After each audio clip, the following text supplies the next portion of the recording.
एक लड़की की मजबूरी जिसका फ़ायदा ये समाज ज़रूर उठाता है। एक लड़की है जिसका नाम है प्रीति। प्रीति बहुत ही खूबसूरत लड़की है।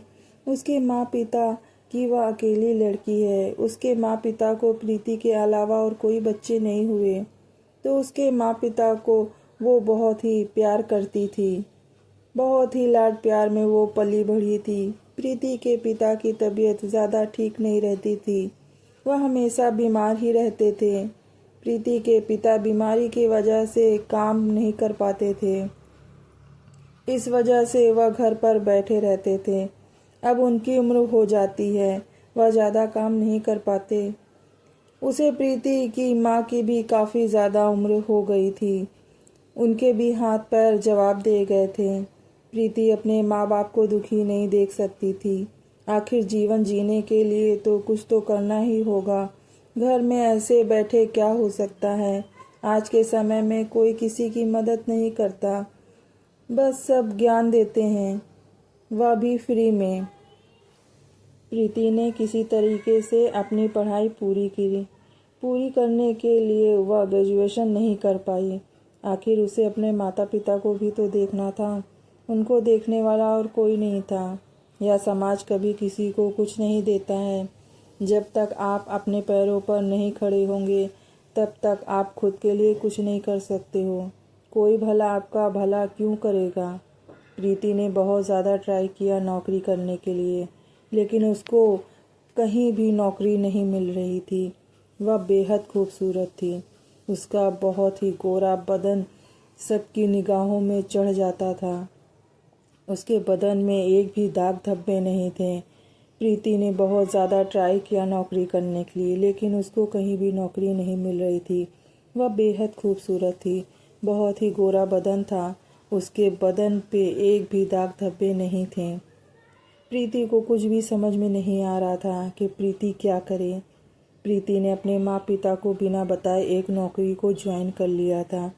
एक जगह उसको नौकरी मिल गई थी, बहुत ही अच्छे पैसों के साथ, लेकिन उसने अपने माता पिता को नहीं बताया था कि उसे कौन सी नौकरी लगी, उसे क्या करना है। उसकी नौकरी रात के शिफ्ट में लगती थी। प्रीति नाइट शिफ्ट में नौकरी के लिए जाया करती थी। बहुत ही अच्छे कपड़े पहनकर, बिल्कुल सर संवर कर पहनकर वह प्रीति नाइट शिफ्ट में नौकरी के लिए जाया करती थी और बहुत ही छोटे छोटे शॉर्ट कपड़े पहनकर जाया करती थी। रात में जब 1 बज जाता था, तब वो निकला करती थी अपनी ड्यूटी के लिए। जब पूरी दुनिया सो जाती थी, तब वह निकला करती थी ताकि उसे कोई देख ना सके। और वह होटल में जाया करती थी। वह एक कॉल गर्ल का काम करने लगी थी। इस नौकरी में उसको बहुत ही अच्छे पैसे मिलते थे, जिससे कि उसके परिवार का भरण पोषण अच्छे से हो जाता था और वह अपने पापा का इलाज भी अच्छे से करा लेती थी। लेकिन वहीं पर समाज में जो उसके आसपास लोग रहते थे, उसकी नज़र हमेशा प्रीति पर ही रहती थी। उसके आस पड़ोस के लोग हमेशा यही बातें किया करते थे कि इसके घर का खर्चा आखिर चलता कैसे है। ना इसके पापा नौकरी करते हैं, ना इसकी माँ कुछ करती है, और यह खुद भी तो कुछ नहीं करती, पूरे दिन बस घर में बैठी रहती है। अब तो प्रीति के घर में लड़कों का भी आना जाना शुरू हो गया था। उसके माँ पिता को भी कभी कुछ नहीं कहा उसने, क्योंकि वो भी जानते थे कि इसी वजह से तो उनका घर चल रहा है और उसके पिता का इलाज चल रहा है, और वह इसी के वजह से ही जी रहे हैं। प्रीति का मन यह सब काम करने का नहीं था, बिल्कुल भी नहीं करता था। लेकिन कभी कभी हमारा सोचा हुआ नहीं होता है, जो ऊपर से तय होता है वही हमें करना पड़ता है। शायद प्रीति की किस्मत में भी यही लिखा था। हमेशा 4-5 लड़कियां उसके घर में आती थीं, कभी लड़के आते थे। एक लड़का था जिसका नाम था दीपक। दीपक प्रीति को बहुत ज़्यादा पसंद करने लगा था। दीपक ने प्रीति से शादी करने के लिए भी कहा, लेकिन प्रीति को पता था कि शादी जैसा कुछ नहीं होता है। अगर उसने शादी कर ली तो उसके माँ पिता को वह छोड़कर उसको ससुराल जाना पड़ेगा, जो कि वह कभी नहीं चाहती थी। दीपक उससे बहुत ज़्यादा प्यार करता था। अक्सर उसके घर जाया करता था, रात में जाया करता था और सुबह 4 बजे घर से बाहर आ जाया करता था, जिससे कि उस पर किसी की नज़र ना पड़े। किसी को कानों कान खबर भी नहीं होती थी। दीपक के बहुत ज़्यादा जोर डालने पर प्रीति ने हाँ कर दी और दोनों ने शादी कर ली। लेकिन उन दोनों की शादी ज़्यादा दिन तक चल नहीं सकी, क्योंकि प्रीति अपने माँ पिता की सेवा करना चाहती थी। उसके पिता की तबीयत दिन पर दिन बहुत ज़्यादा खराब होती जा रही थी और उसकी माँ कुछ नहीं कर पा रही थी। दीपक भी उसके माँ बाप के बारे में कुछ नहीं सोचता था। प्रीति बिल्कुल अकेली हो गई थी। ससुराल में वह क्या करे, वह सोच कर क्या आई थी और उसके साथ क्या हो रहा था। दीपक के सारे वादे झूठे हो गए थे। उसके साथ ससुराल वाले हमेशा उसकी ताना मारा करते थे कि तेरे घर में तो कोई है ही नहीं, वहाँ मायके मत जा, वहाँ क्या लेने जाएगी, तुम्हारा जब कोई है ही नहीं। लेकिन एक लड़की अपने माँ बाप को कैसे भूल सकती है। जब वह छोटी थी तो वह छोटी उम्र से लेकर 20-25 साल तक उस घर में रही, अपने माँ बाप को देखी। भला माँ बाप को कोई कैसे भूल सकता है। यह बात उसके ससुराल वाले नहीं समझ रहे थे। प्रीति की अब ससुराल में बिल्कुल भी नहीं चल रही थी। उसका मन भी नहीं लग रहा था ससुराल में। रोज रोज झगड़ा लड़ाई यही सब हो रहा था। प्रीति ने अब दीपक से तलाक लेने की सोच ली थी। अब प्रीति ने सोच लिया कि अब दीपक से वह तलाक लेकर रहेगी और वह दीपक से तलाक ले लेती है। अब दोनों लोग अकेले रहते हैं। प्रीति अब फिर से उसी रास्ते पर चल दी थी, क्योंकि उसको पता नहीं था कि शादी के बाद उसे इतना दर्द और तकलीफ़ें झेलनी पड़ेंगी। संघर्ष का ही नाम जिंदगी है, लेकिन लड़कियों की ज़िंदगी में इतनी ज़्यादा तकलीफ़ हो जाती है कि वह किसी से कुछ भी नहीं कह पाती है।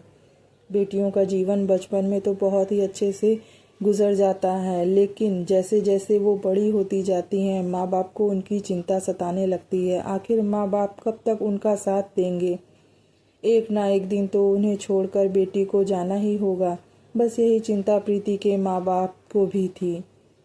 वह भी सोच रहे थे कि प्रीति अपना एक घर बसा ले, जहाँ उसकी ज़िंदगी में भी कोई हमसफ़र आ जाए और उसकी भी ज़िंदगी खुशहाल तरीके से गुजर सके। शायद प्रीति के नसीब में यह सब नहीं था। वह माँ बाप को लेकर चिंता कर रही थी, माँ बाप बेटी को लेकर चिंता कर रहे थे और बेटी माँ बाप को ले दोनों एक दूसरे के चिंता में ही डूबे हुए थे। कई महीने गुजर गए उसको कार्रवाई पूरी करने में। तलाक की कार्रवाई पूरी हुई और प्रीति उस शादी से आज़ाद हो गई। अब वह मायके में अपने माँ और पिता के साथ रहने लगी। अपना जीवन फिर से उसी तरीके से बिताने लगी और उसके पास कोई रास्ता भी तो नहीं था।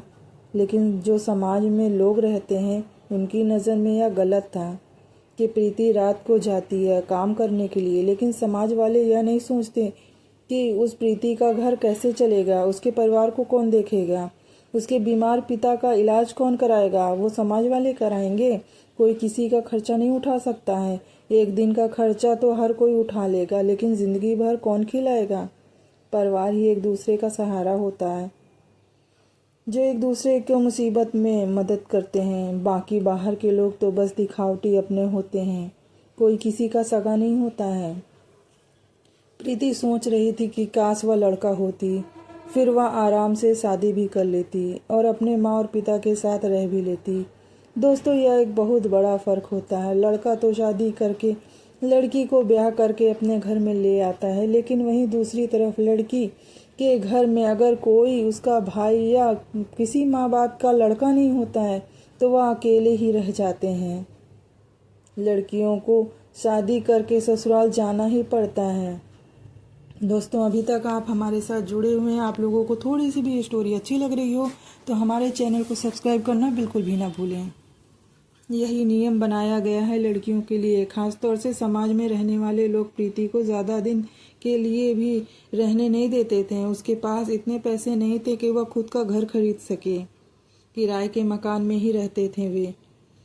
बस जहाँ समाज की नज़र उन लोगों पर पड़ती थी तो उनको गलत लगता। लड़की का कमाना और उसका घर परिवार किस तरीके से चल रहा है वह किसी को फ़र्क नहीं पड़ता है। बस समाज में कुछ लोग मिल जाते हैं जो प्रीति के विरोध बातें करते हैं और तरह तरह की बातें बनाकर उसको घर से बेदखल कर देते हैं। बस इसी तरीके से प्रीति की ज़िंदगी बीत रही है। कभी लोगों के ताने, कभी घर बदलना, बस इसी तरीके से वह अकेली इस समाज में लड़ रही है, रह रही है। दोस्तों, आज की यह हमारी स्टोरी अब यहीं पर समाप्त होती है। स्टोरी ज़रा भी अच्छी लगे तो लाइक, चैनल को सब्सक्राइब ज़रूर करें। आते हैं आप लोगों से, मिलते हैं नेक्स्ट अच्छी सी एक कोई स्टोरी लेकर।